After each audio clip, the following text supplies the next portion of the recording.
So are you from the Nana region? Yes, that is correct. I was born in Candle, Alaska, which is a old mining town. It's now a ghost town.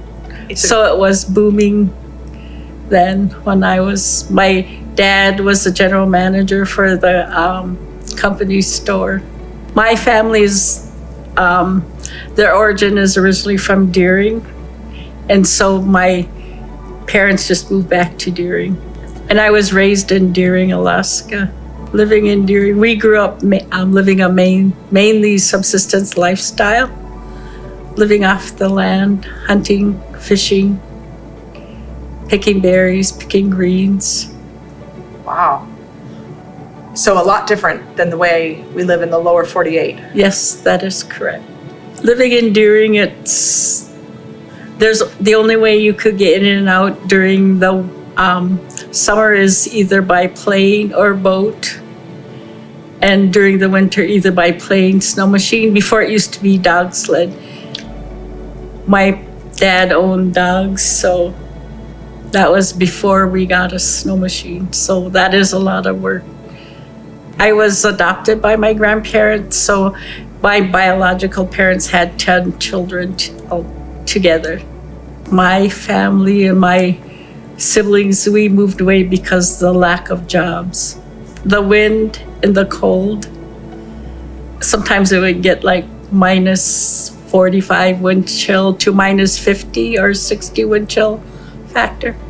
What did you do for fun? For fun, we grew up like playing our own games, or some of the games were introduced by the missionaries, like softball, which we called baseball. It wasn't normal like how they do now. We had 2 lines, one at the end and one at the other end.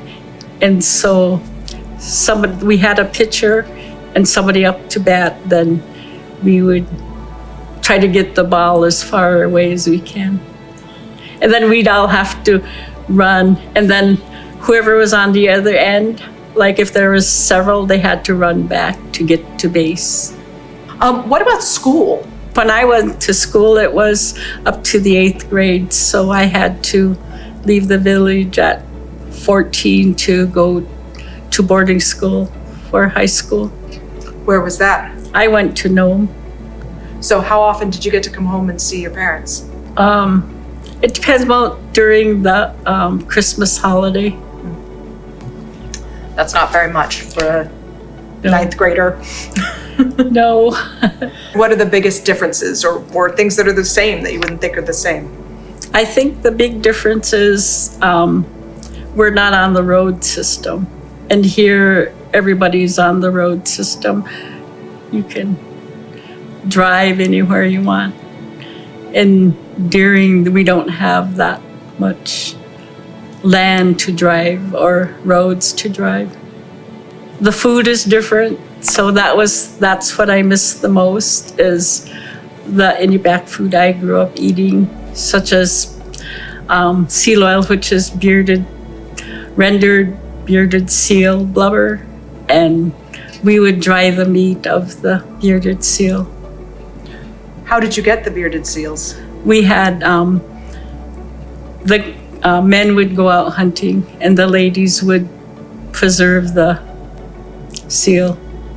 And so we grew up eating caribou or reindeer and fish. We eat a lot of fish. And our village didn't have electricity until the late 1970s, or running water and sewer until the 2000s. Tell me a little bit more about the hunting. Would a man from a family go out and do his own hunting, or did all the men from the village hunt and share it with the village? It just depends. If there was, our family was, big, as I mentioned, so we had, but then there was cousins that also, they went together, and so they would share if there was like a family that didn't have a man, so they would share their catch with them as well. That's great. So there was a sense of community, Yes, and sharing. and those are some of the Iñupiat values. Yes, too, that right? is correct. And that's hunter success as well. But the hunter success could mean you could go out and find a job and provide for your family that way.